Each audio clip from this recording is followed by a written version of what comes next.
ये कहानी है एक छोटे से गांव की, जहां एक अनाथ लड़की चंदा अपने छोटे भाई मुन्ना के साथ रहती थी। उनकी माँ कई साल पहले ही गुजर गई थी और कुछ दिन पहले उनके पिता का भी देहांत हो गया। अब ये दोनों अपने चाचा श्यामलाल, चाची सुशीला और उनकी बेटी रानी के साथ रहते हैं। सुबह का समय था।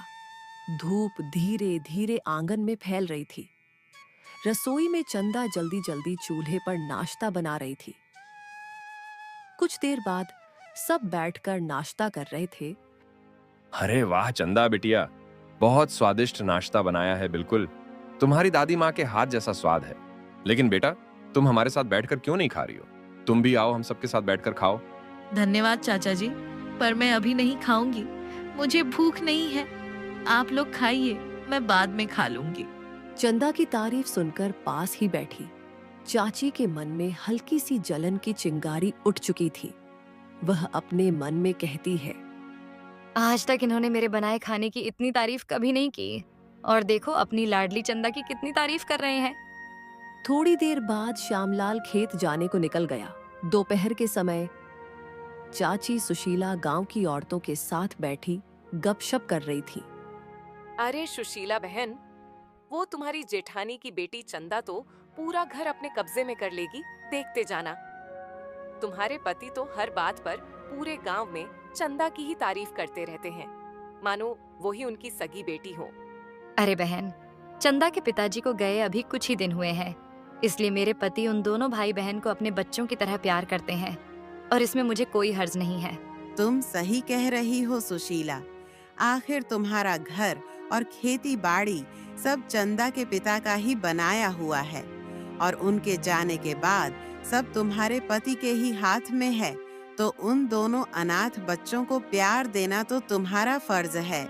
बूढ़ी औरत की बातें सुनकर सुशीला का चेहरा उतर गया। थोड़ी देर में शाम होने लगी। तभी चंदा के चाचा श्यामलाल घर लौटे। उनके हाथ में एक चमचमाती नई साइकिल थी। दीदी, वो देखो चाचा नई साइकिल लाए हैं। चलो बाहर चल के देखते हैं। लो बेटा, तुम्हारे लिए ये नई साइकिल। तुम सब भाई बहन मिलकर चलाना और खूब खेलना। मैंने कल तुम्हारी बातें सुनी थी मेरे बच्चों। तुम लोगों को यही साइकिल चाहिए थी ना? हाँ पिताजी, ये साइकिल हम सब भाई बहन मिलकर चलाएंगे। इतने पैसे बर्बाद कर दिए, क्या जरूरत थी ये साइकिल लाने की? और लाए भी तो मुन्ना के लिए लाए। तुम्हें अपनी खुद की बेटी नहीं दिखती क्या? उसके लिए तो कभी कुछ नहीं लाते। अरे सुशीला, तुम ये क्या कह रही हो? मैंने कहा ना, सब बच्चे मिलकर चलाना। और तुम ये बात भूलो मत कि ये घर, खेत और सारा धन मेरे बड़े भैया का ही है। आज उनकी मेहनत के कारण हम सब एक अच्छी जिंदगी जी रहे हैं। हाँ, सब तुम्हारे भाई का है। पता है, मुझे यही बात सुन सुनकर मेरे कान थक चुके हैं। पर इसका मतलब ये नहीं है कि मेरी बेटी का कोई हक नहीं इन सब चीजों पर, और मैंने भी बहुत किया है। इन दोनों अनाथ चंदा और मुन्ना के लिए तुम भी मत भूलना। इतना कहकर सुशीला गुस्से में घर के अंदर चली गई। अगले दिन दोपहर के समय गांव की औरतें चंदा के घर के बाहर बैठी बातें कर रही थी। तभी अचानक सामने से चंदा का भाई चमचमाती नई साइकिल चलाता हुआ गुजरा। सबकी नजर उसी पर टिक गई। सुशीला दीदी, ये मुन्ना किसकी साइकिल चला रहा है? अरे वो साइकिल मेरे पति लेकर आए हैं कल ही। ओहो खूब, तो अपने भाई के बेटे के लिए साइकिल ले आए, लेकिन अपनी बेटी रानी के लिए क्या लाए, ये तो बताओ। वो रानी के लिए कुछ नहीं लाए। जब से मेरे जेठ जी इस दुनिया से गए हैं, तब से मेरे पति का उनकी बेटी पर ध्यान ही नहीं है। अब वो उनका पूरा प्यार उन दोनों भाई बहन पर ही लुटा रहे हैं। सुन रही हो सब लोग, अपनी बेटी के लिए कुछ नहीं लाए, और उस अनाथ चंदा और मुन्ना पर पैसे लुटाने में कोई कमी नहीं। ये चंदा अब बड़ी हो गई है, अभी तो साइकिल लिया है, कल को तुम्हारा सारा धन दौलत भी उसी को दे दिया तो तुम्हारी बेटी का क्या होगा? और सोचो सुशीला, रानी भी कुछ सालों में शादी लायक उम्र में आ जाएगी। उसकी शादी के लिए भी पैसा लगेगा। अगर तुम्हारा पति यूं ही चंदा और मुन्ना पर पैसा उड़ाता रहा तो रानी के लिए क्या बचेगा? तुम सब सही कह रही हो। आज के बाद घर में जो होगा मेरी मर्जी से होगा। लेकिन मेरे पति तो सिर्फ चंदा और उसके भाई पर ही पैसा लुटाते हैं। मैं इन्हें उन दोनों से दूर कैसे करूं? मुझे समझ नहीं आ रहा कि मैं क्या करूं। बहुत आसान है सुशीला, चंदा को तेरे पति की नजरों में गिरा दे, उससे कोई गलती करवा दे, या ऐसा माहौल बना दे कि तेरे पति को लगे कि चंदा पर भरोसा नहीं किया जा सकता। बस चंदा को बदनाम कर दे उसके ही घर में। तेरे पति उसे खुद दूर धकेल देंगे। हाँ, तुम सही कह रही हो। अब मैं चंदा को इतना परेशान करूंगी, इतना तंग करूंगी कि या तो वो खुद गलती कर बैठेगी या मेरी बातों के जाल में फंस जाएगी। अगली सुबह चंदा रानी के साथ बाहर बैठी थी। मुन्ना वहीं साइकिल चला रहा था। फिर वहां सुशीला आई और तेज आवाज में चंदा से बोली, अरे ओ चंदा, यहाँ बैठकर क्यों समय बर्बाद कर रही हो? जाओ, झाड़ू पोछा लगा दो और फिर बर्तन धोकर खाना बना देना। चाची दिन भर फोन पर अपने मायके से बातें करती रहती है। तभी अचानक श्यामलाल आ जाता है। सुशीला, तुम दिन भर फोन पर लगी रहती हो। ये बेचारी चंदा सारा काम कर रही है। उसके पिता का अभी अभी देहांत हुआ है और तुम पूरा काम का बोझ चंदा पर डाल रही हो। तुम दोनों मिलकर काम किया करो। क्या आप मुझे डांट रहे हो? आज तक आपने मुझसे ऊंची आवाज में बात नहीं की और अब इस चंदा की वजह से मुझे डांट रहे हो? और वैसे भी मेरी तबीयत आज कुछ ठीक नहीं है, इसलिए मैं थोड़ा आराम कर रही थी। ठीक है, अब देखना, मैं इस चंदा को तुम्हारी नजरों में इतना गिरा दूंगी कि तुम खुद कहोगे इसे घर से निकाल दो। फिर इस घर और सारे धन पर मेरा हक होगा। दोपहर के समय सबने खाना खा लिया। अब बस चाची, सुशीला और चंदा बाकी थे। चाची, आप खाना खा लीजिए, सब तैयार है। मैं खाना लेकर आती हूँ आपके लिए। अरे नहीं चंदा, तू खा ले, मैं थोड़ी देर में खा लूंगी। चल बेटी, मैं तुझे आज अपने हाथों से खाना परोसती हूँ। सुशीला ने जानबूझकर चंदा की थाली में खूब सारा खाना निकालकर रख दिया। अरे चाची जी, आप ये क्या कर रही है? मैं इतना ज्यादा खाना नहीं खा पाऊंगी। नहीं बेटी, तुम बहुत कमजोर हो गई हो। अब तुम अपने खाने पर थोड़ा ध्यान दो और सेहत बनाओ। कुछ देर बाद बैठक में चाचा श्यामलाल बैठे थे। सुशीला रोने धोने का नाटक करती हुई आती है और कहती है, अजी सुनते हो, ये चंदा रोज सारा खाना खा जाती है। आज भी देखो, मेरे लिए कुछ नहीं छोड़ा। मैं खाए बिना तो बीमार होने लगी हूँ, ऊपर से जब मैंने उसे कहा तो मुझसे जुबान लड़ाने लगी। क्या चंदा ने ऐसा किया? पर वो तो कभी ऐसा नहीं करती है। अरे मैं झूठ क्यों बोलूंगी? आपको लगता है कि ये भोली भाली है, लेकिन असल में ये हमारे घर को बर्बाद कर रही है। आपको विश्वास नहीं होता तो चलिए मैं आपको दिखाती हूँ। आप भी आज उसका असली रूप देख ही लीजिए। श्यामलाल चंदा को देख सोच में पड़ जाता है। दिन बीतते जाते हैं। रोज रोज चंदा की चाची इसी तरह नए नए बहाने बनाकर चंदा के खिलाफ श्यामलाल के कान भरती रहती है। कभी कहती, आज चंदा ने रानी को डांट दिया। कभी कहती, आज फिर मेरे लिए खाना नहीं छोड़ा। कभी कहती, चंदा रोज मुझसे बदतमीजी करती है। धीरे धीरे श्यामलाल का मन भी बदलने लगता है। देखो सुशीला, जब भैया थे तो सब जिम्मेदारी वही संभालते थे। मुझे तो खेती का काम कभी अच्छे से नहीं आता था। भैया के होने की वजह से मैं पीछे हट जाता था। वो ही सारा काम करते थे। लेकिन अब भैया नहीं है। अब सारी जिम्मेदारी मुझ पर आ गई है। अब फसल पहले जैसी नहीं हो रही है और मुझ पर कर्ज बढ़ते जा रहे हैं। किसी भी चीज की कमी या कोई गलती हो गई तो सारा बोझ मुझे ही उठाना पड़ेगा। तुम सही कह रहे हो। अब देखो, चंदा और उसके भाई की जिम्मेदारी भी हमारे ऊपर आ गई है। इन दोनों का बोझ अब हमें ही उठाना पड़ रहा है। हमने क्या ठेका ले रखा है? इनका ये चंदा अब शादी के लायक हो गई है और इसकी शादी में भी बहुत पैसे खर्च होंगे। ऊपर से मुन्ना भी अब बड़ा हो गया है। कुछ ही सालों में वो भी शादी लायक हो जाएगा। हमारी भी बेटी रानी अब बड़ी हो रही है। हमें उसके बारे में ज्यादा सोचना चाहिए। सच कहूँ तो ये दोनों हमारे ऊपर बोझ बन गए हैं। खर्च भी बढ़ गया है। इन्हें अलग कर देना चाहिए। ये घर, खेत और सारा धन अब हमारा है। अब हमें इसमें किसी और का हक नहीं देना चाहिए। हाँ, तुम ठीक कह रही हो। सच में अब ये हमारी जिम्मेदारी बहुत ज्यादा हो गई। ठीक है, हम इन्हें अलग कर देंगे। बहुत जिम्मेदारी उठा ली मैंने, अब बहुत हुआ। थोड़ी देर बाद चाचा चाची ने चंदा और मुन्ना को कमरे में बुलाया। चंदा, हम तुमसे कुछ बहुत जरूरी बात करना चाहते हैं। सच कहें तो अब हम तुम्हें इस घर पर नहीं रख सकते। हमारी अपनी बेटी भी है और हमारा खर्च बहुत बढ़ गया है। जो हमारा पुराना घर है, तुम लोग वहाँ चले जाओ। अब वही तुम्हारा रहने का ठिकाना रहेगा। चाचा, चाची, आप दोनों ये क्या बोल रहे हैं? अचानक आप दोनों को क्या हो गया? हाँ चंदा, यही फैसला सही है। अब हमें अपनी बेटी और अपने घर की जिम्मेदारी पहले लेनी होगी। और वैसे भी अब तुम दोनों भाई बहन बड़े हो गए हो। तुम अपनी जिंदगी अपने दम पर जी सकते हो। आप ऐसा कैसे कर सकते हैं? अभी पिताजी को गुजरे 1 महीना ही हुआ है और आप हमें घर से निकाल रहे हैं। ये घर हमारे पिताजी ने बनवाया था। ये हमारा भी घर है। आप इसे हमसे कैसे छीन सकते हैं? हम यहाँ से कहीं नहीं जाएंगे। अब बहुत हो गया। बहुत ज्यादा मुंह खुल रहा है तुम्हारा। तुम्हारे पिताजी का अब कुछ नहीं है, सब हमारा है तुम्हारा। इन सब पर अब कोई हक नहीं है। हाँ, अब बहुत हुआ। तुम दोनों तुरंत ये घर छोड़ दो। जो पुराना घर है अब वहीं तुम्हारा रहने का ठिकाना है। ये सब हमारा है, समझे? अब कोई बहस नहीं। चाचा चाची, ये घर हमारे पिता ने बनवाया था। ये हमारा घर है। अब आप हमें घर से निकाल रहे हैं तो हमें हमारा हिस्सा दीजिए। हमारे पिताजी की मेहनत का हक हमारा है। कोई हिस्सा नहीं मिलेगा। जो कुछ भी है सब मेरा है। खेत और जमीन के कागज सब में मेरा नाम है। मेरे हस्ताक्षर है। तुम्हारा किसी भी चीज में कोई हक नहीं है। अब निकल जाओ मेरे घर से। मैंने कभी सपने में भी ये नहीं सोचा था कि आप दोनों हमारे साथ ऐसा करेंगे। आपने धोखे से मेरे पिताजी के बनाए हुए सारे जमीन जायदाद को हथिया लिया। भगवान आपको कभी माफ नहीं करेंगे। दीदी, तुम इनके कारण आंसू मत बहाओ और तुम चिंता मत करो। मैं भी अब बड़ा हो गया हूँ। हम दोनों मिलकर बहुत अच्छा करेंगे और इनसे हमारा हक लेकर रहेंगे।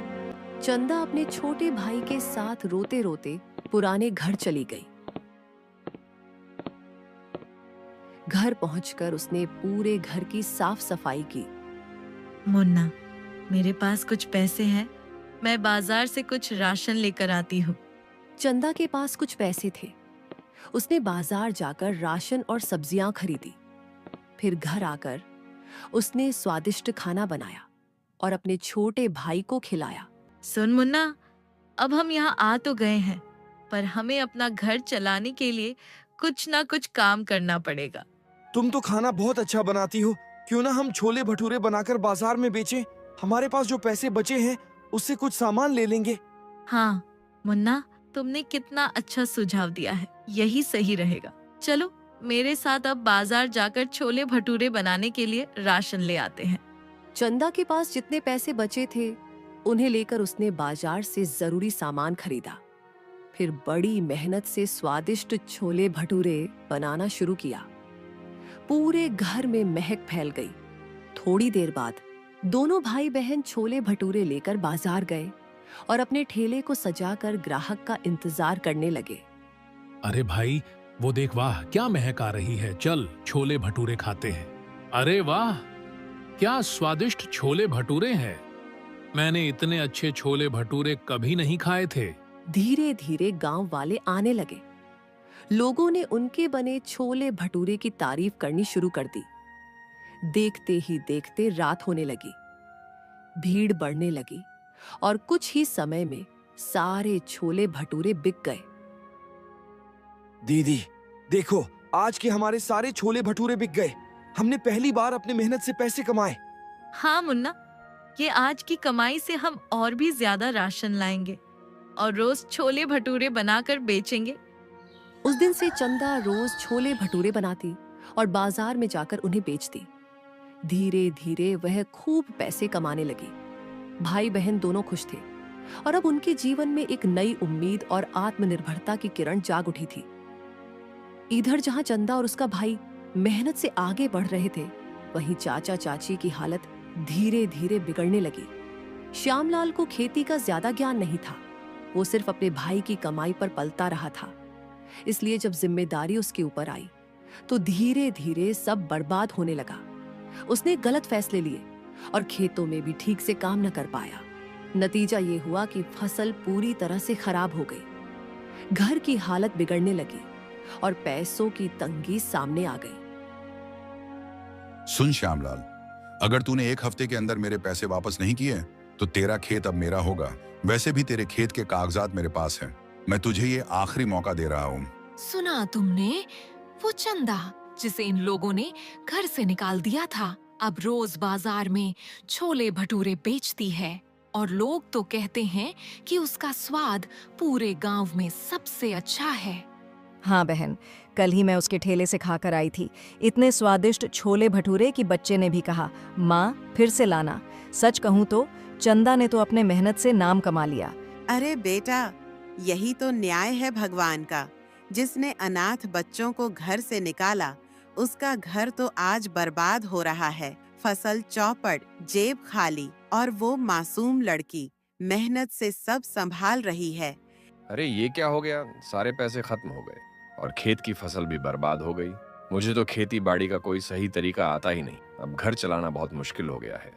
मेरे सारे खेत कर्ज में डूब रहे हैं। ऊपर से सेठ भी धमकी देकर गया है। अब मैं एक हफ्ते में इतने सारे पैसे कैसे चुकाऊं?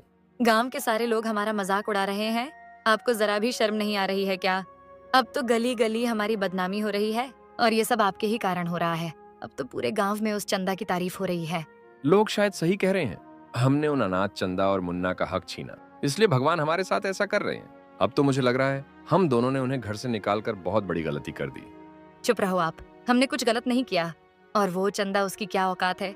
हमारे सामने देखना, आप 4 दिन उसका ठेला चलेगा, फिर चौपट हो जाएगा। अगले दिन सुबह सुबह सुशीला ने चंदा के ठेले को चुपके से देखने का फैसला किया। वह जल्दी जल्दी बाहर निकली और छुपकर ठेले के पास खड़ी हो गई।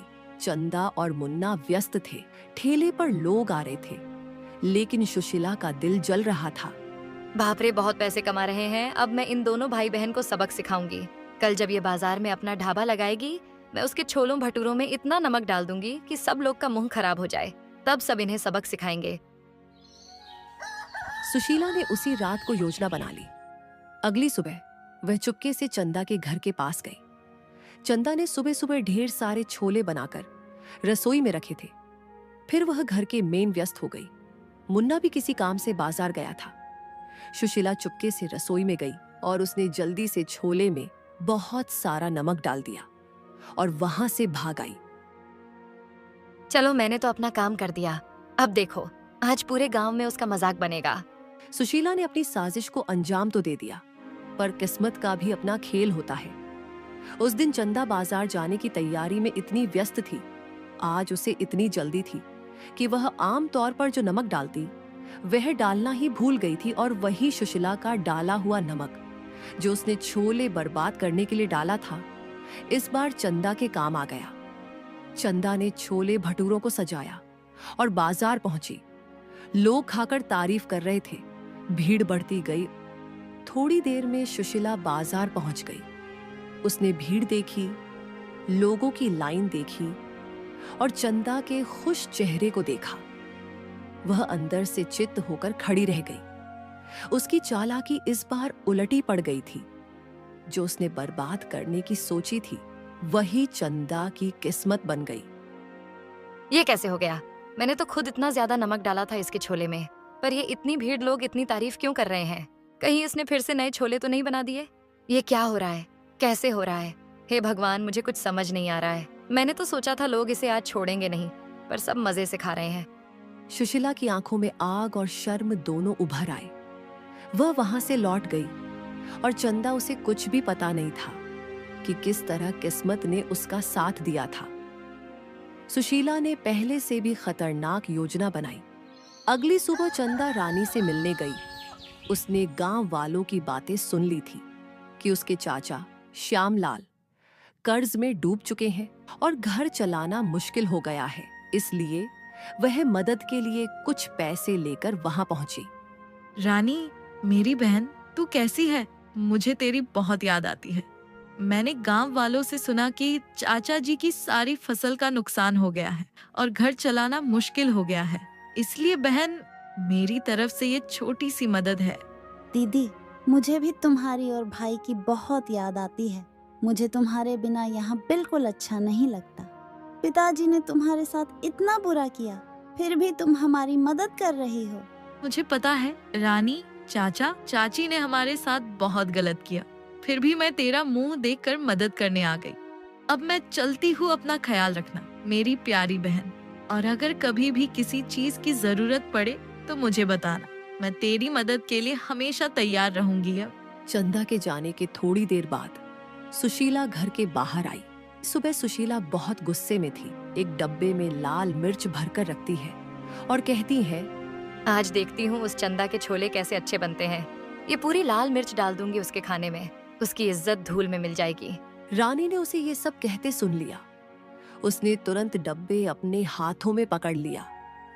अरे रानी, ये डब्बा मुझे दे दे, इसमें मिर्च है बेटा। तेरे आंखों में जाएगा तो बहुत जलेगा। नहीं, तुम ये मिर्च लेकर मेरी बहन के खाने में डालने जा रही हो ताकि उसकी बेइज्जती हो, उसके बनाए खाने की बुराई हो। मैं ये मिर्च नहीं दूंगी। अरे ये क्या हो रहा है? तुम दोनों यहाँ क्या कर रही हो?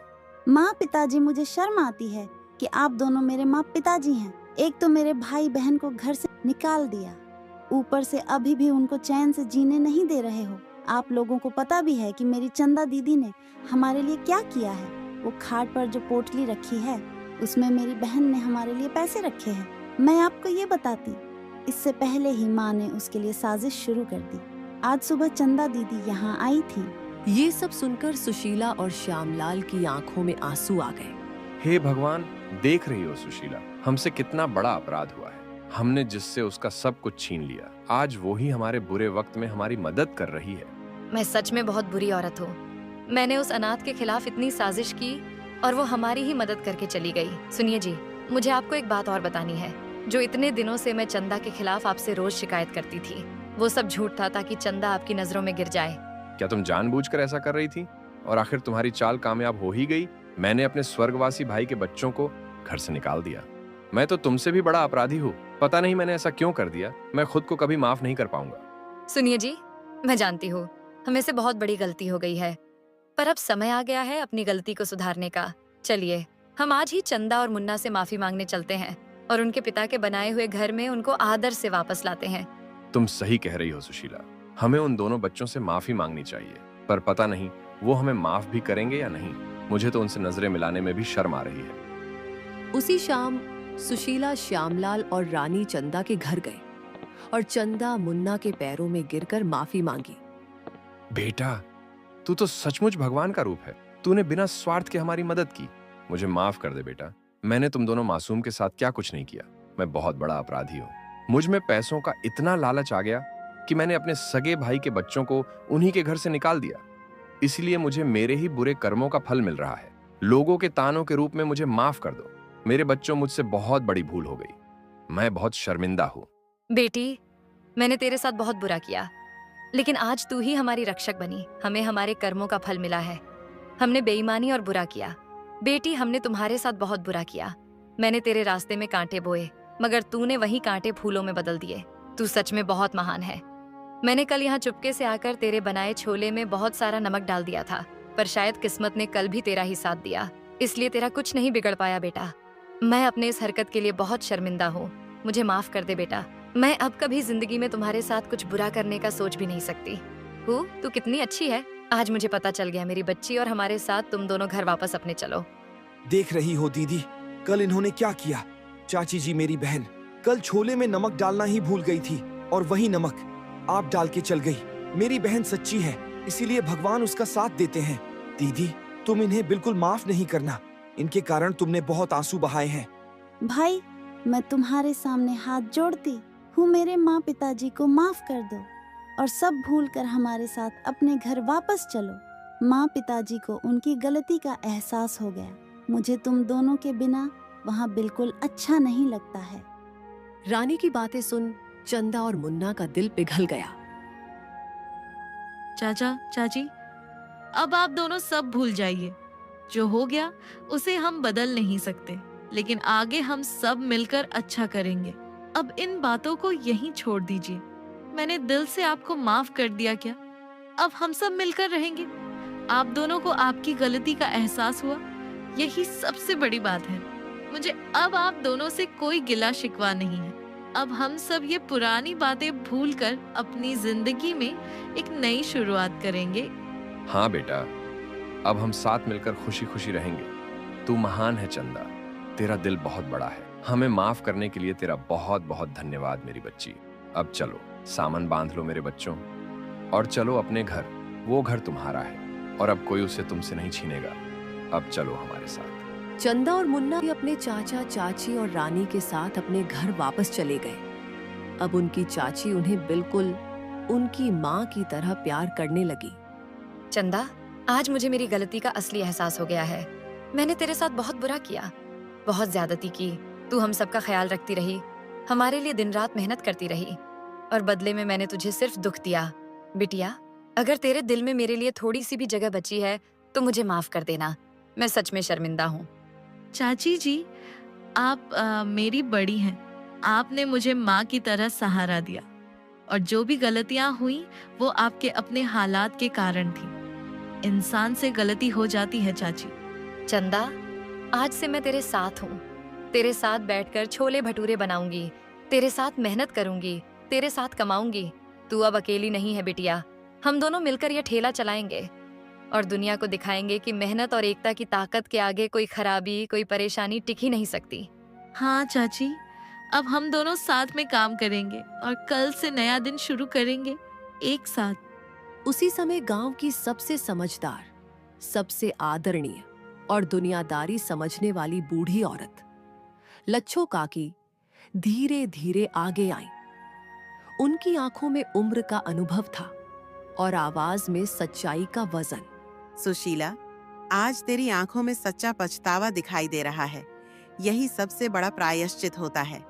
पर एक बात हमेशा याद रखना, अब उन औरतों के पास मत बैठना जिनका काम ही घर तोड़ना है। जो लोग जिंदगी में आग लगाते हैं वे कभी किसी का भला नहीं चाह सकते। तू घर बनाने वाली बन, घर जलाने वालों का साथ छोड़ दे। काकी, आप ठीक कह रही हैं। अब मैं किसी की बातों में नहीं आऊंगी। अपने घर को, अपने परिवार को मैं खुद संभालूंगी। अब से गलत संगत छोड़कर सच्चाई के रास्ते पर चलूंगी। अब श्यामलाल अच्छे से खेती करने लगा। उसने चंदा के दिए पैसों से सारे कर्ज चुका दिए और चंदा के ठेले पर अब चंदा, मुन्ना रानी और उनकी चाची सुशीला मिलकर छोले भटूरे बेचने लगे। उनका जीवन अब खुशियों से भर गया। यह कहानी हमें यह सिखाती है कि जिनके दिल में नफरत और जलन होती है वे धीरे धीरे खुद ही बर्बाद हो जाते हैं, लेकिन जिनके दिल में मेहनत, सच्चाई और हिम्मत होती है उनकी राह खुद भगवान आसान कर देता है। चंदा और मुन्ना ने आंसू बहाने की बजाय मेहनत का रास्ता चुना। उन्होंने दर्द सहकर भी अपने भविष्य की नींव मजबूती से रखी और सुशीला ने आखिरकार समझ लिया कि गलत संगत घर भी जलाती है और रिश्ते भी। अंत में नफरत हार गई, मेहनत जीत गई और एक टूटा हुआ परिवार फिर से जुड़कर पूरा हो गया।